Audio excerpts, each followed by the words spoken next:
Alors déjà pour remettre clairement voilà, les faits précisément, libération conditionnelle autorisée le 7 janvier dernier, le parquet a fait appel, c'est suspensif, Patrick Henry donc toujours en prison.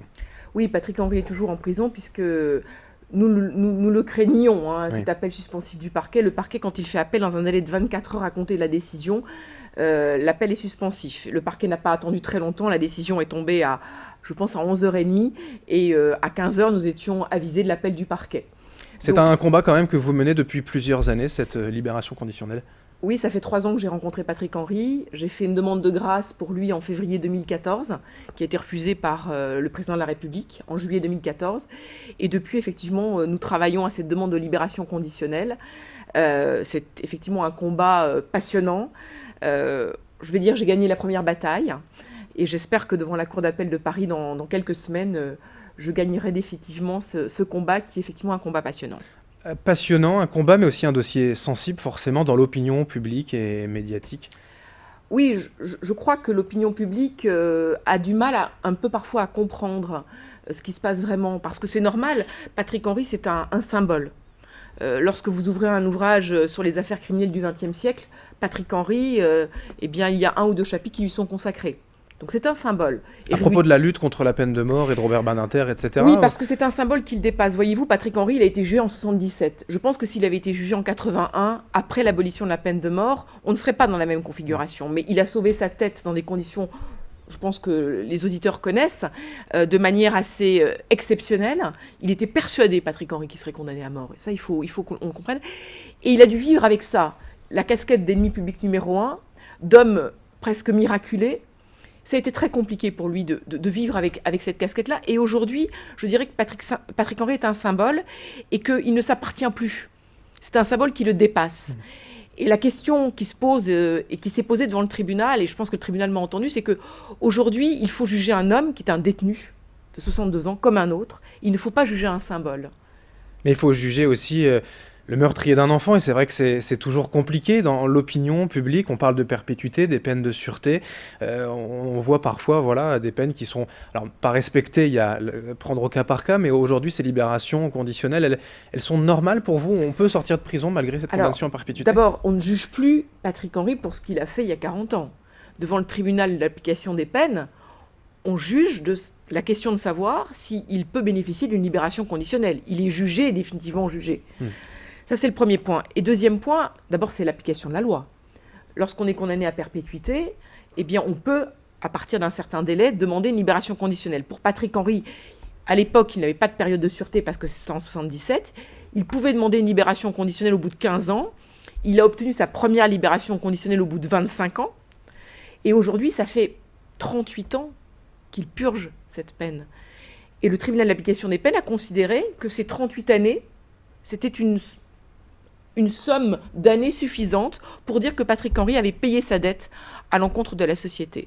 Le tribunal d'application des peines a rendu un jugement de 28 pages qui est magnifique. Et il vient dire que cette peine est rétributive. Voilà, il a payé sa dette et aujourd'hui, il doit faire ses preuves dehors. Malgré en fait cette libération conditionnelle, voilà, pour une histoire de drogue en Espagne, le Maroc, voilà, il est retourné en prison et aujourd'hui il purge de nouveau cette peine de perpétuité. Tout à fait. En fait. C'est-à-dire que Patrick Henry, c'est vrai, a gâché sa première chance de libération conditionnelle en 2001.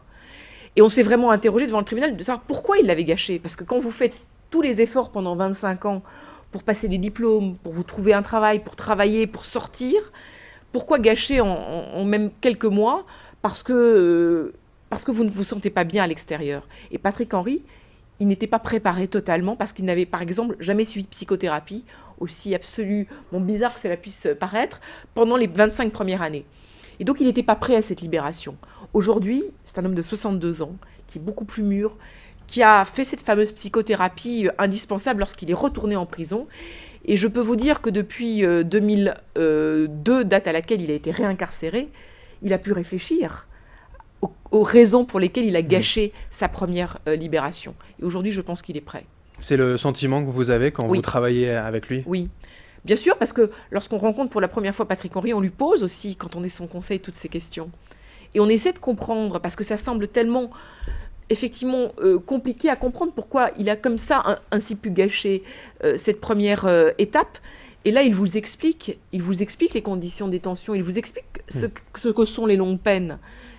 Et vous comprenez pourquoi, effectivement, et moi c'est mon sentiment, en France actuellement, les personnes qui sont condamnées pour des longues peines ne sont pas toujours suffisamment préparées à retrouver la liberté. Et c'est un vrai problème. Aujourd'hui, comment on fait pour préparer une telle défense dans un tel dossier? Vous le disiez, c'est un symbole quand on prend en main le dossier. D'abord, on a l'impression de rentrer dans l'histoire judiciaire française. Vous savez, c'est un sentiment, moi j'ai étudié comme beaucoup de jeunes étudiants en droit, j'ai débuté mes études en lisant l'exécution de Robert Badinter, puis l'abolition. Et quand vous rencontrez Patrick Henry pour la première fois, vous avez vraiment l'impression, effectivement, de rencontrer un acteur de ce qui a fait notre histoire judiciaire française. Donc c'est un sentiment assez particulier. Et puis vous apprenez après à connaître un homme qui ne se livre pas facilement, mais qui est un homme très réfléchi, très cultivé, et qui a beaucoup de choses à vous dire, justement, sur les longues peines. Un homme qui est capable d'écrire, il n'y en a pas beaucoup en prison qui sont capables d'écrire, et qui a pu écrire d'abord un livre, que évidemment j'ai lu, et qui est plein d'enseignements sur ce que sont les longues peines en France. Il vous parle de ce parcours, parce que cet homme, il est rentré à 22 ans en prison. Il a passé les 3/4 de sa vie derrière les barreaux. Ouais. Et donc il s'est construit en prison. Comment peut-on, aujourd'hui en France, se construire en prison avec comme but quand même, parce que sinon vous ne vivez pas, de sortir un jour. Et c'est passionnant. Et c'est l'espoir que vous avez pour lui de cet appel du parquet, d'être entendu et de le voir sortir? Je pense que l'appel du parquet est avant tout une posture. Je l'ai dit, je pense que c'est... Le parquet veut signifier que lui n'est pas d'accord. Maintenant, ce sont les juges du siège qui décident, les magistrats de première instance, et maintenant les conseillers de la Cour d'appel de Paris, qui sont des magistrats indépendants, qui, eux, vont regarder si la décision qui a été rendue par le tribunal d'application des peines de Melun est correctement motivée et si elle peut être confirmée ou pas. Et moi, compte tenu de l'excellente motivation de cette décision, du fait que le tribunal d'application des peines a décidé de ne pas mettre Patrick Henry comme ça dehors tout de suite, c'est très progressif, ce qui a été prévu, c'est très encadrant, c'est justement ce que le parquet nous reproche, mais c'est très encadrant. Je pense que la Cour d'appel ne pourra que confirmer cette décision. Vous vous préparez, vous, et lui, vous le préparez aussi à cette sortie qui sera aussi médiatique? Oui, alors moi je le prépare à ma façon, c'est-à-dire que je dis à tous vos collègues qu'il ne faut pas s'attendre à ce que Patrick Henry réagisse directement lorsqu'il sortira. Parce que moi je ne veux pas retomber dans les travers de 2001, voyez-vous. Moi je veux bien communiquer. Beaucoup de vos confrères m'ont déjà appelé pour savoir quand est-ce que Patrick Henry pourrait donner sa première interview une fois qu'il serait libre. Et je lui dis, surtout pas. Parce qu'il a envie maintenant d'être un petit peu anonyme, voyez-vous, Patrick Henry. Ça va être compliqué. Mais c'est sa seule chance, à mon avis, d'essayer de reconstruire ce qui lui reste à vivre en homme libre. C'est de ne plus être ce symbole qui lui colle à la peau. Et ça va être effectivement un combat que je mène avec lui. Et je pense que là-dessus, il est tout à fait d'accord avec moi. Il me fait parfaitement confiance. Il sait que je vais le protéger. Et malgré son âge, 62 ans, on parle d'un travail peut-être, d'une insertion dans la société. Comment on peut faire? Alors, vous savez, Patrick Henry, en 2007, il avait déjà proposé une demande de libération conditionnelle. Et cette fois-ci, à cette époque-là, il avait un travail qui était parfait. À l'époque, le tribunal d'application des peines, qui était celui de Châteauroux, lui avait dit oui. Le parquet avait fait appel.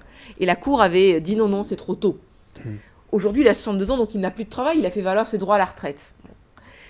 Ce que nous proposons, Patrick Henry a de très belles compétences en informatique, qu'il avait d'ailleurs mis au service des détenus à de nombreuses reprises, lorsqu'il a été incarcéré dans beaucoup de maisons d'arrêt et de centres de détention. Aujourd'hui, Patrick Henry, il voudrait mettre ses compétences au service d'associations caritatives. Alors, c'est des projets. Il a envie de travailler un petit peu pour les autres. Ce ne sera pas forcément dans le cadre d'un contrat à durée indéterminée. Mais voilà. Et puis aussi, il va réapprendre à vivre dehors. C'est aussi, je pense, véritablement quelque chose qui va être difficile. Mais ça ne va pas se faire tout de suite. Il va être encadré, il va être suivi. Il aura des obligations de soins. Il va continuer sa psychothérapie dehors. Il va essayer de retrouver un lien avec sa mère qui a 92 ans, qui vient le voir une fois tous les mois et demi, 2 mois parfois. C'est compliqué. Elle est de plus en plus malade. Je peux vous assurer qu'elle attend avec une grande impatience de pouvoir serrer son fils libre dans ses bras. Sa sœur de 70 ans qui vit également à Troyes. Voilà, refaire une vie d'homme libre, vous savez, c'est déjà un très beau projet. Et ce sera donc dans les prochains mois, d'ici 2 à 3 mois, pour la réponse donc de cet appel. Merci, maître de la Bifort, d'être venu aujourd'hui sur Grand Lille TV pour nous raconter effectivement cette histoire passionnante. Merci à vous de nous avoir suivis sur Grand Lille TV. Dans un instant, l'information continue.